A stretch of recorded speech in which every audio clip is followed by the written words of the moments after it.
Assalamualaikum warahmatullahi wabarakatuh. Oke. Assalamualaikum Waalaikumsalam warahmatullahi wabarakatuh.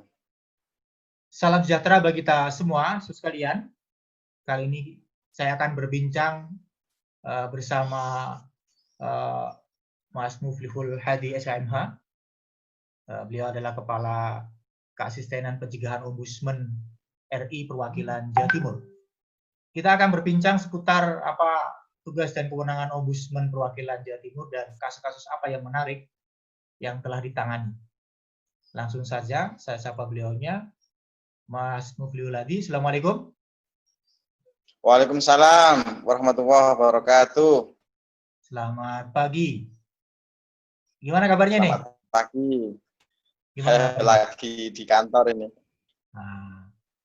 Ya, Mas Muflihul Hadi, mungkin bisa dijelaskan dulu ini keberadaan Ombudsman Perwakilan Jawa Timur ini sebetulnya sudah lama ini.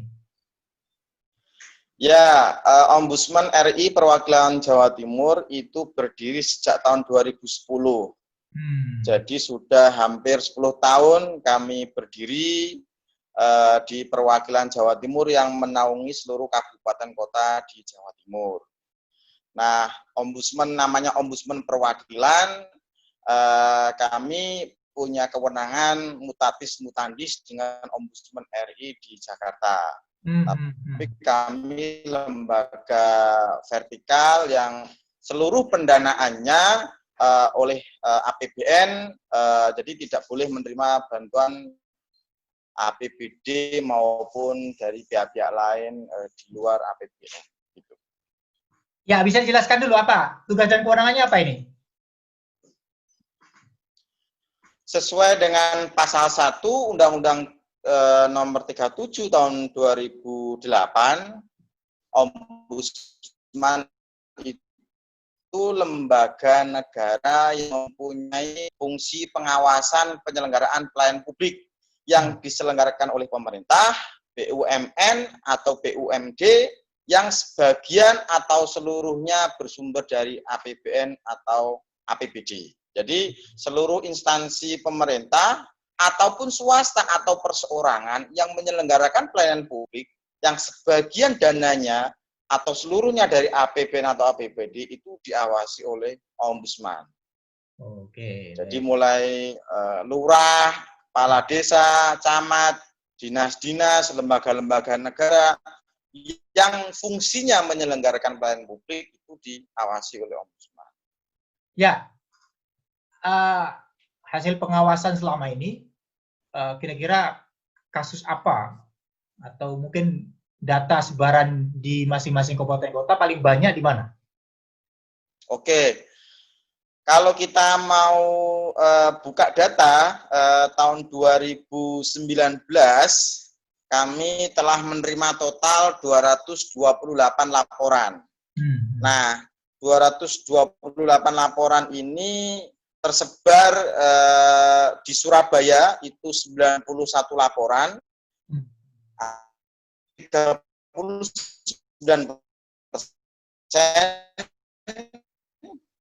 kemudian Sidoarjo 14 laporan 6%, kemudian Kota Malang 12 atau 5%, Kabupaten Malang 11%, dan yang lainnya menyusul ada yang 5, 6, rata ada yang 2, 1, rata-rata hampir di semua kabupaten kota di Jawa Timur ada laporan. Maupun dari tahun ke tahun angkanya Surabaya, Sidoarjo, Kota Malang itu menduduki ranking 3 terbesar di tahun ke tahun. Karena ini menyangkut profil duduk dan pendidikan dan akses terhadap media. Saya kira itu bisa di masyarakatnya lebih melek termasuk dengan keberadaan Ombudsman. Apa rata-rata apa yang mereka laporkan apa itu terkait dengan apa? Oke. Nah, itu tadi ngomong sebaran laporan. Untuk substansi yang dilaporkan, yang paling banyak ini menyangkut pertanahan, nomor 1. Jadi dari 228 laporan itu 53 laporan atau 23% itu menyangkut pertanahan. Orang ke kepala desa yang diurus pertanahan, sengketa waris, urusan petok, urusan macam-macam. Orang ke BPN lapornya juga tanah. PTPN, Perhutani, TNI, semua menyangkut aspek pertanahan. Nah, ini yang paling banyak dikeluhkan dari tahun ke tahun, rata-rata istilahnya hampir sama. Kemudian yang kedua itu kepegawaian. Yang kedua kepegawaian, nanti kan rekrutmen CPNS, kemudian seleksi pejabat tinggi pratama, misalnya seleksi kepala dinas, kemudian pemilihan kepala desa, kemudian terkait mutasi, pengangkatan, kemudian hukuman terkait kepegawaian, itu banyak yang dilaporkan ke Ombudsman. Yang ketiga itu kepolisian, 27 laporan atau 11%. Ya. Nah, ini 3 substansi yang teratas. Di bawahnya ada perizinan, PTSP, ada kesehatan rumah sakit, ada BPJS yang angkanya hampir sama. Ada 6, ada 7, ada 5. Tapi yang terbanyak ini masalah pertanahan, kepegawaian, dan kepolisian yang terbanyak. Kalau kepolisian yang paling banyak penundaan berlarut, orang lapor tidak segera ditindaklanjuti. Itu yang paling banyak dikeluhkan oleh masyarakat. Ya. Untuk lebih spesifik di Malang Raya tadi, Kota Malang itu apa paling banyak dari laporan? Di Kota Malang ada 12 laporan, macam-macam, ada kepegawaian juga ada, terkait seleksi jabatan juga ada, kemudian terkait kepolisian juga banyak, kemudian terkait perizinan ada, perizinan tower, bangunan, rumah, gedung, banyak sekali yang dikeluhkan masyarakat Kota Malang ke Ombudsman Perwakilan Jawa Timur. Sebagian sudah selesai, sebagian masih kami tindak lanjuti. Termasuk saya mungkin pernah perizinan toko modern kalau nggak salah ya di Kota Malang dia. Pernah?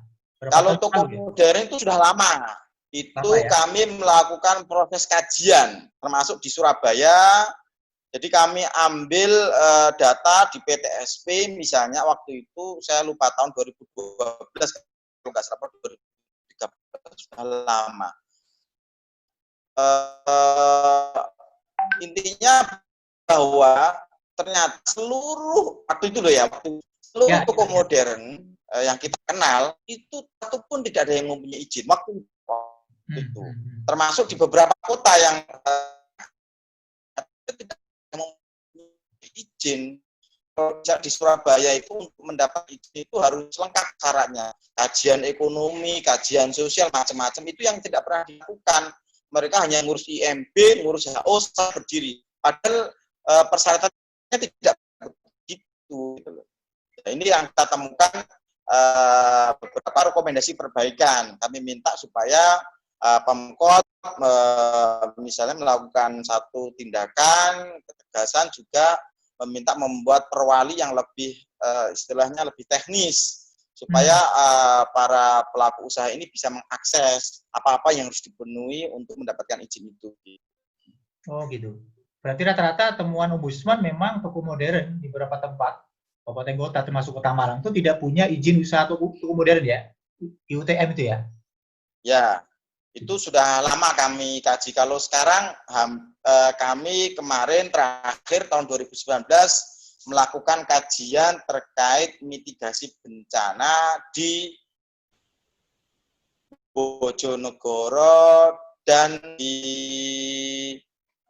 Ponorogo. Jadi ada yang kami ambil sampel karena di Bojonegoro itu peristiwa banjir, kemudian di Ponorogo itu terjadi peristiwa longsor yang banyak korbannya. Sehingga kami tahun 2019 melakukan kajian mitigasi bencana. Tahun ini karena ada pandemi COVID, anggaran kajian Ombudsman istilahnya program itu dihapus karena ada pemotongan anggaran besar-besaran oleh Kementerian Keuangan. Ya, untuk yang di Kabupaten Malang tadi apa tadi? Ada 12 tadi apa? Di Kabupaten Malang ada kepolisian, ada perizinan, ada kepegawaian, ada pemerintah desa, kelurahan, banyak sekali. Oh gitu ya. Macam-macam variannya. Ada perizinan tower, ada gedung, ada BPN juga banyak. Di Kabupaten Malang itu BPN juga banyak dikeluhkan oleh masyarakat. Oh iya. Kalau di Kota Batu tidak bisa merinci satu persatu, misalnya kalau BPN kabupaten berapa belum saya perinci. Tapi kalau mau dibuka data lagi bisa itu. Tapi intinya Kalau di data kami, Kota Malang itu 12 laporan, Kabupaten 11 laporan itu tahun 2019. Termasuk 2016 ini ada beberapa laporan yang masuk ke kami. Kota Batu nggak ada ya? Kota Batu nggak ada? Kota Batu ada sedikit, ada 3-4 pengaduan saja. Tidak terlalu banyak pengaduan masuk ke kami. Ya, Mas Mufil Hadi, rata-rata yang mereka laporkan itu, laporannya itu masyarakat langsung yang melaporkannya, bukan lembaga, LSM misalnya. Ya, di data kami, pelapor itu korban langsung atau masyarakat langsung itu 149 atau 65%. Sisanya 52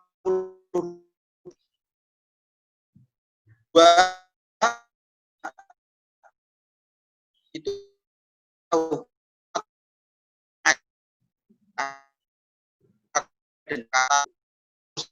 misalnya terkait klaim dia terkait eksekusi di pengadilan yang tidak dilaksanakan, lapornya ke ombudsman. Jadi banyak sekali pengacara, ada 2 laporan atau 23% itu dilaporkan oleh pengacara. Sebenarnya ada badan hukum, itu institusi-institusi yayasan, itu banyak juga yang melapor ke ombudsman. Ya. Tidak membatasi bahwa kuasa hukum harus orang lawyer, tidak. Seperti di Mahkamah Konstitusi, siapapun orang perorangan bisa menjadi kuasa dari seseorang yang berkepentingan menyampaikan ke ombudsman. Jadi boleh saudaranya, boleh tetangganya, boleh kenalnya, biar siapapun, tidak harus seorang pengacara yang menyampaikan laporan ke ombudsman. Itu mempermudah akses masyarakat pada kami. Ya. Ini bicara poin kedua adalah tahapan-tahapan ketika menerima laporan, itu apa yang dilakukan oleh ombudsman? Apa ada jangka waktu responnya menindaklanjuti? Ada tahapannya? Di ombudsman kami ada 2 kamar namanya. Ada kamar PVL, proses penerimaan dan verifikasi laporan, ada kamar pemeriksaan. Kamar PVL ini kamar untuk menyeleksi setiap laporan yang masuk. Misalnya apakah seseorang ini korban atau tidak. Kan bisa saja ada LSM menyampaikan terjadi korupsi di sini. Ya. Dia mewakili siapa? Nah, jadi yang menyampaikan ke ombudsman harus korban langsung. Kita seleksi. Kemudian apakah ini menjadi kewenangan ombudsman misalnya? Apakah dokumennya lengkap atau tidak? Jadi di situ pintu pertama namanya pintu PVL. Nah, kalau sudah syaratnya lengkap, menjadi kewenangan ombudsman, belum lewat 2 tahun, tidak menjadi sengketa di pengadilan,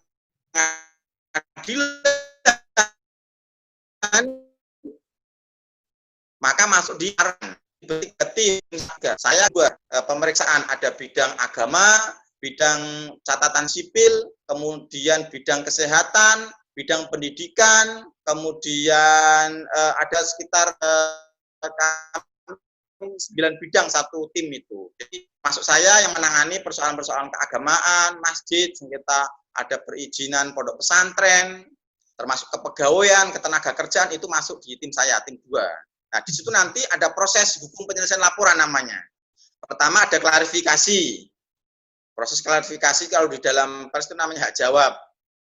Nanti ada proses investigasi di lapangan.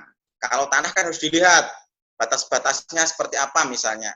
Kalau perizinan harus dilihat gedungnya seperti apa, towernya seperti apa. Kemudian ada proses mediasi, misalnya menyangkut ganti rugi. Kami sampai kemudian ada namanya produk terakhir kami namanya rekomendasi. Cuman rekomendasi yang bisa mengeluarkan adalah Ombudsman RI. Perwakilan hanya boleh mengusulkan. Jadi kewenangan istilahnya senjata pamungkasnya ombudsman, rekomendasi itu yang bisa mengeluarkan adalah Ombudsman RI di Jakarta. Perwakilan hanya boleh mengusulkan. Nah, itu. Tetapi kami hampir setahun kemarin tidak ada satupun laporan yang kami mintakan rekomendasi. Karena hampir seluruhnya 90% saat ini kami sudah selesai di tahap klarifikasi, tahap mediasi, tahap investigasi itu kami selesaikan.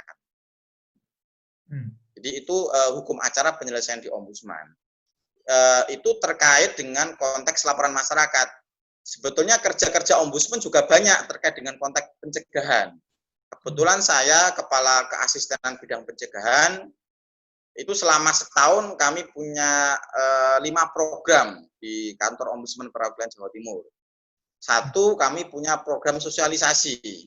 Jadi kami datang ke kampus-kampus, ke mahasiswa-mahasiswa, ke kiai-kiai, ke ulama-ulama, ke kelompok masyarakat, ke LSM, untuk memberitahu keberadaan lembaga ini sebagai alat kontrol penyeimbang kepada pemerintah dalam menyelenggarakan pelayanan publik. Yang kedua, kami membentuk sahabat ombudsman. Kami bentuk di Jombang dan Surabaya namanya Santri Ombudsman. Kemudian di Pacitan kami bentuk kelompok nelayan peduli pelayanan publik. Di Bondowoso kami bentuk kelompok perempuan peduli pelayanan publik. Jadi kami membentuk komunitas-komunitas, termasuk di Surabaya kami punya komunitas Badan Eksekutif Mahasiswa Peduli Pelayanan Publik. Jadi kami kalau ada isu-isu terkait pelayanan publik yang butuh mahasiswa di kampus-kampus terkait isu-isu pendidikan, bisa kami advokasi bareng-bareng rame-rame.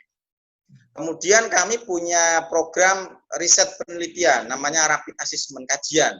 Tadi yang saya katakan, kami tahun kemarin membuat kajian terkait dengan mitigasi bencana di Bojonegoro sama Ponorogo. Terus kami pernah membuat kajian terkait hibah bantuan pendidikan SMA dari kabupaten ke provinsi terkait peralihan kewenangan. Jadi tebal laporannya. Kemudian kami punya program namanya survei kepatuhan di 16 kabupaten kota. Misalnya kami akan datang ke Malang misalnya, apakah Malang sudah masuk kategori yang baik misalnya. Apakah capilnya, perizinannya, dinas kesehatannya kami cek. Nah, Malang, alhamdulillah Kota Malang tahun 2019 setelah 3 kali mendapatkan rapot merah dan kuning, tahun 2019 sudah mendapatkan rapot hijau Kota Malang. Yeah. Untuk Kabupaten Malang belum kami ambil sampel. Untuk Kota Batu tahun 2018 sudah mendapatkan predikat hijau. Oh, gitu ya. Apa kriteria pemberian predikat merah hijau itu apa itu? Ya, jadi kami ada sekitar 30 item, ada cek kuesionernya, jadi ada pertanyaan-pertanyaannya terbuka yang mereka harus jawab dan mereka tunjukkan datanya dan kami foto. Misalnya, satu, ketika orang mengurus KK, ada nggak di sana persyaratan informasinya? Prosedurnya berapa hari? Biayanya berapa? Kalau gratis harus ada tulisannya gratis. Harus ada petugasnya, harus ada tempat duduknya yang nyaman, harus ada toiletnya, harus ada tempat parkirnya, harus ada loketnya. Jadi semua ada 30 item yang harus diceklis, ada fotonya. Kalau satu tidak ada, berarti ada pengurangan nilai. Akumulasi nilai itu 0 sampai 50 itu merah, 51 sampai 80 itu kuning, 80 sampai 100 itu hijau. Itu akumulasi nilainya. Akumulasi. Termasuk mungkin apakah ada kotak pengaduan keluhan publik gitu ya? Ya, kotak pengaduan, SOP pengelolaan pengaduan, ada pejabat pengelola pengaduan, itu harus lengkap, harus ada semuanya. Ya, termasuk kejelasan tarif misalnya ya, prosedur gitu ya? Ya, semuanya. Nah, dari beberapa kasus tadi itu, serba besar ditindaklanjuti rekomendasi dari Ombudsman Pusat. Jadi di kami rekomendasi itu sangat jarang sekali. Misalnya 2019 itu Ombudsman RI itu rekomendasi mungkin 5 sampai 6 saja, tidak banyak. Itu seluruh Indonesia. Misalnya Jawa Timur 228 laporan itu kami sama sekali tidak ada rekomendasi, tidak ada usulan rekomendasi. Karena kami bisa selesaikan di tingkat klarifikasi, mediasi, investigasi itu bisa selesai. Jadi rekomendasi itu upaya terakhir. Kalau misalnya sudah tidak bisa, baru upaya rekomendasi. Kira-kira begitu. Jadi itu upaya terakhir. Jadi kalau masih bisa kami ajak bicara, kami kemudian kami tekan supaya dia melaksanakan temuan-temuan kami, maladministrasi yang kami temukan harus dipulihkan hak-haknya pelapor, mereka melaksanakan juga kami tutup gitu. Jadi tidak sampai rekomendasi. Gitu. Oh gitu ya. Kalau tahap rekomendasi berarti sudah tahap terakhir, dan ada nggak pelaku pelayanan publik yang tidak melaksanakan rekomendasi yang sudah dilakukan Ombudsman di Jawa Timur khususnya? Ada di Surabaya itu kami temukan ada beberapa laporan yang tidak ditindaklanjuti oleh kota terkait rekomendasi Ombudsman karena menyangkut aset daerah. Jadi misalnya ada satu tanah yang digugat oleh seseorang, kemudian sampai ingkrah dimenangkan oleh penggugat ini, oleh masyarakat. Nah, tetapi pemerintah mengatakan ini aset berharga kami, bahwa kami di pengadilan telah kalah, ya, tapi kami tidak mau melepas, gitu loh. Sementara BPN tidak berani melakukan proses peralihan kalau dari pemerintah kota setempat tidak tidak melakukan pencoretan di atas daftar inventaris barang, begitu, inventaris negara, kira-kira begitu. Jadi prosesnya mandek semua dan sampai sekarang belum dilaksanakan juga. Artinya itu poin. Tapi kalau yang lain-lain menyangkut hal-hal yang lain banyak yang dilaksanakan. Untuk di rekomendasi di Malang Raya pernah apa? Rekomendasi apa yang dilakukan?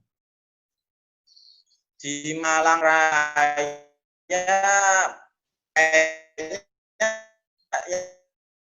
saya ada satu kali Kota Baru izin hotel atau resort itu loh, yang itu masyarakat keberatan karena istilahnya dapat menghancurkan atau terkait dengan sumber mata air di Batu. Saya lupa kasusnya, itu sudah lama, tahun 2014 atau 2015 itu masuk ke Ombudsman sama Komnas HAM, dua-duanya Ombudsman sama Komnas HAM dua-duanya turun. Oh gitu. Ya.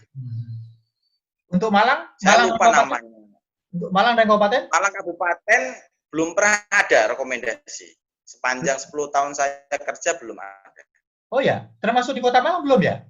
Kabarnya rekomendasi tentang izin pembangunan? Belum ada.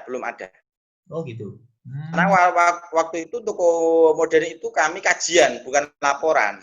Jadi kajian itu sifatnya saran perbaikan. Oh gitu. Kalau laporan kan ujungnya terakhir rekomendasi. Kalau kajian itu sifatnya memberikan saran perbaikan. Gitu. Gitu. Nah, laporan ke Ombudsman ini apa harus datang ke sana atau bisa dilakukan secara daring, secara online? Ya, tahun 2019 data di kami pelapor yang datang langsung itu ada 70 atau 31% dari total laporan. Kemudian yang memakai surat ada 116, kemudian yang memakai email itu 24. Tetapi semenjak pandemi COVID, kami masyarakat Kota Selatan untuk bisa konsultasi lewat WA atau SMS. Jadi dibatasi masyarakat untuk konsultasi atau datang langsung. Ya ada beberapa yang datang, terus kami kasihkan nomor HP, nomor WA supaya dia bisa berkonsultasi via online. Jadi lebih memudahkan untuk meminimalisir dampak pandemi COVID ini. Ini kebijakan terbaru kami. Selama ini masyarakat sih datang dari Banyuwangi, bawa mobil, dari Sumeneb, dari Pacitan, itu biasanya ada rombongan dari desa ingin ketemu, nggak langsung mendekatkan jalan. Tetapi semenjak pandemi COVID, memang kami selalu katakan baikan bersama, ini nomor HP kami, silakan konsultasi sepuasnya, tidak terbatas kepada kami pun kami akan. Ya, hasil data tadi, riset maupun evaluasi itu bisa diakses langsung ya di lamannya ini? Bisa ya? Kalau nanti Bapak Nuruddin Hadi membutuhkan beberapa laporan kami terkait kajian kami akan berikan via email. Ya, saya kira data mitigasi, kajian mitigasi bencana kami nanti kami akan kirimkan via email. Ya. Di websitenya Ombudsman beberapa kajian bisa di-download, bisa menjadi sumber referensi kajian teman-teman untuk riset atau untuk bahan tugas akhir, skripsi, tesis atau disertasi. Juga banyak mahasiswa S1, S2, S3 yang melakukan penelitian di Ombudsman dan hasil karyanya sudah banyak tersimpan di perpustakaan Ombudsman RI Perwakilan Jawa Timur. Dari Brawijaya, dari UGM banyak yang melakukan penelitian terkait laporan-laporan masyarakat terkait pertanahan, terkait jaminan sosial yang istilahnya mereka melihat dari beberapa perspektif, dari perspektif kebutuhan akses masyarakat, dari perspektif sosiologis, dari perspektif macam-macam kajian, ada yang dari hukum, dari Fakultas Ilmu Administrasi, dari ilmu politik, banyak yang melakukan kajian ke Ombudsman.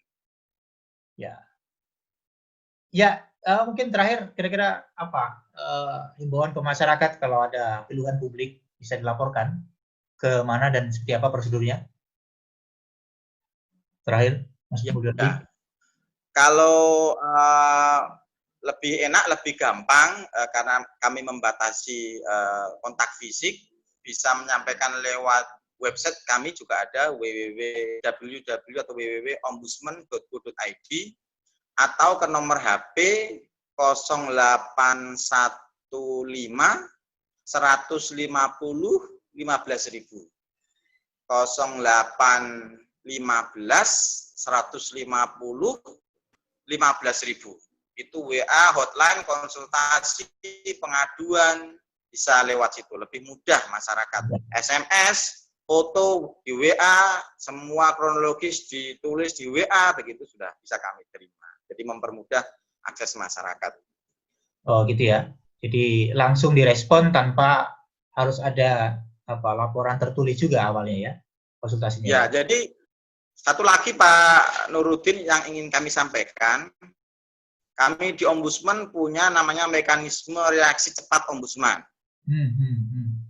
Jadi laporan-laporan tertentu yang membutuhkan kecepatan penyelesaian, kami respon dengan cepat, hitungannya hitungan menit, hitungan jam, hitungan hari. Jadi tidak lama-lama. Misalnya terkait laporan air, listrik, kemudian pengaduan PPDB sekolah, kemudian pengaduan penerimaan perguruan tinggi negeri, kemudian seleksi CPNS, itu atau orang sakit, itu kami tidak memakai hukum acara sebagaimana di Undang-Undang Ombudsman, 14 hari klarifikasi, 14 hari klarifikasi tidak.